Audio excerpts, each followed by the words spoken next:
Há mais de 900 anos antes de Cristo, muitas histórias e lendas já eram recitadas e cantadas lá na Grécia Antiga. E em 800 antes de Cristo, um carinha chamado Homero fez 2 livros compilando essas histórias e lendas, em ordem cronológica, sendo um deles a Odisseia. E a Odisseia, pela sua qualidade histórica, já passou por muitas releituras. E uma delas, que vamos tratar hoje com vocês, foi a que introduziu muitas pessoas, inclusive eu, ao universo dos musicais e da mitologia grega. E o nome dele é...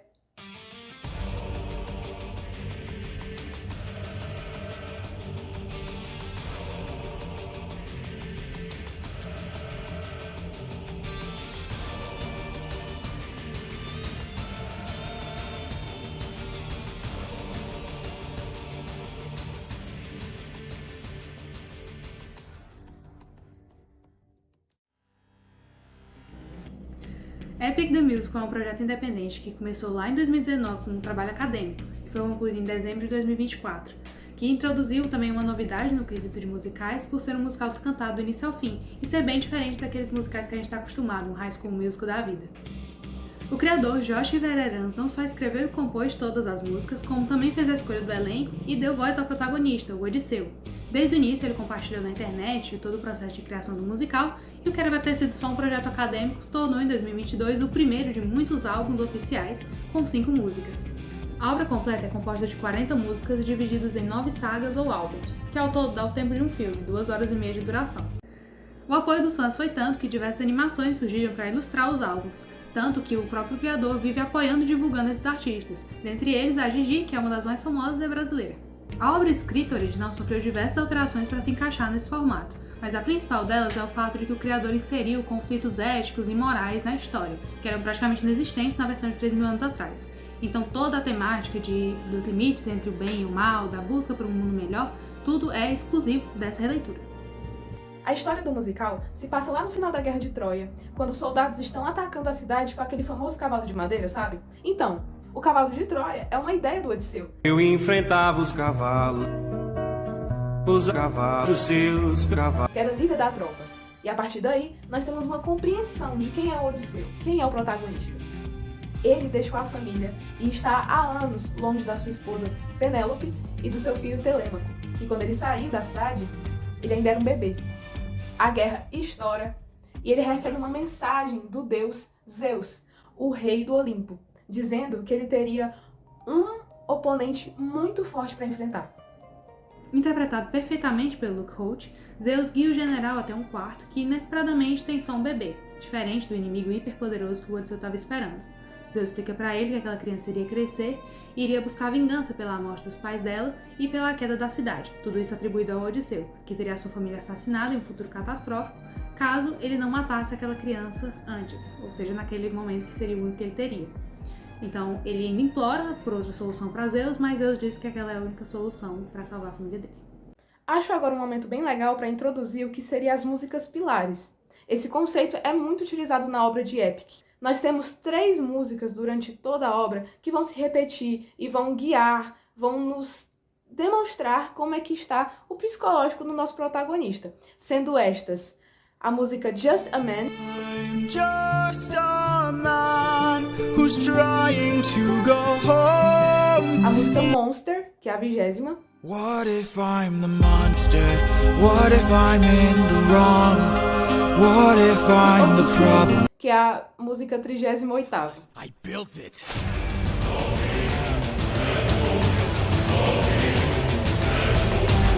Essas 3 músicas, tanto a letra, tanto a melodia, quanto a harmonia, vão nos guiar e vão aparecer por todos os momentos da obra. Just a Man é a segunda música da obra, onde o Odisseu pondera mais sobre a morte da criança, sobre tudo que está em jogo para ele, e também lamenta muito o tempo que ele passou longe da família dele, né? Já são quase 10 anos, por causa de uma guerra que ele nem é culpado de ter começado. Outro conceito muito legal de introduzir para vocês são os motifs, que é como o próprio criador chama.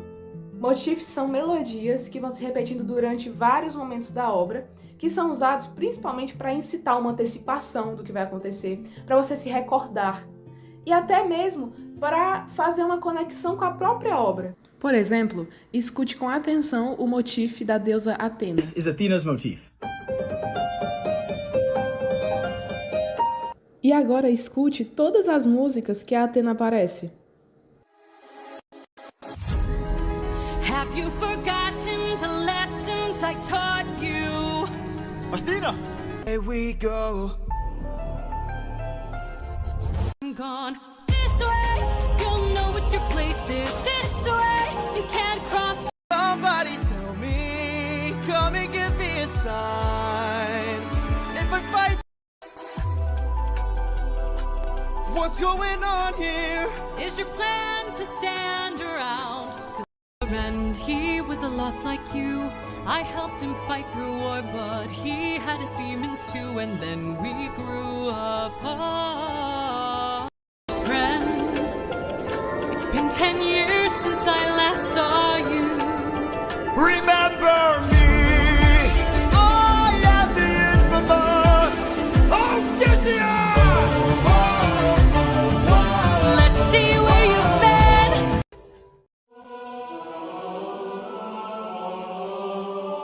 Father, God King.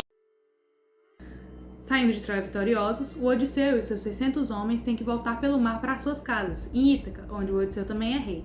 Para isso, eles vão passar por altos e baixos, onde os baixos são bem mais comuns, e muitos deles são causados pela arrogância do Odisseu, que, apesar de ser um personagem bem inteligente, ele também erra, mas tem dificuldade em admitir esses erros, então ele erra ainda mais. E assim, essa arrogância dele não é de agora, ele é rei desde novo, e também é desde novo o aprendiz da deusa Atena, deusa da sabedoria e da guerra, interpretada pela Tigana Nearly, e também ganhou a guerra de Troia foi vencida por causa dele, por causa de uma estratégia dele. E também por isso ele levou os 600 homens pra guerra e todos os 600 homens voltaram vivos. Então ele tem o ego lá em cima, mas isso não impede ele de errar e errar muito e muito feio.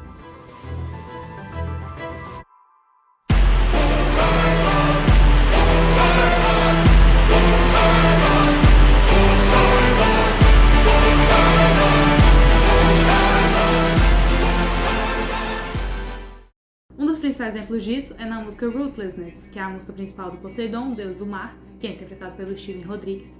Depois que o Odisseu comete um vacilo gigantesco, o Poseidon vai tirar satisfação com ele, humilhar ele bastante também, e ele dá bastante enfoque no fato de que o Odisseu não é tão bom quanto ele acha que é, e não é tão bom quanto ele vende para os outros que ele é. E um dos grandes pontos altos desta obra é a saga da Circe, que inclusive é uma das minhas favoritas. Não, é a minha favorita. É um momento da obra que o Odisseu não erra tanto assim. E conta a história de quando a tripulação do Odisseu se depara com a poderosíssima bruxa Circe, que é cantada pela Tayla Sindel, esposa do criador. Além disso, também tem a história de quando o Odisseu encontra o deus mensageiro das riquezas e da boa sorte, Hermes, que é cantado por Troy Doherty.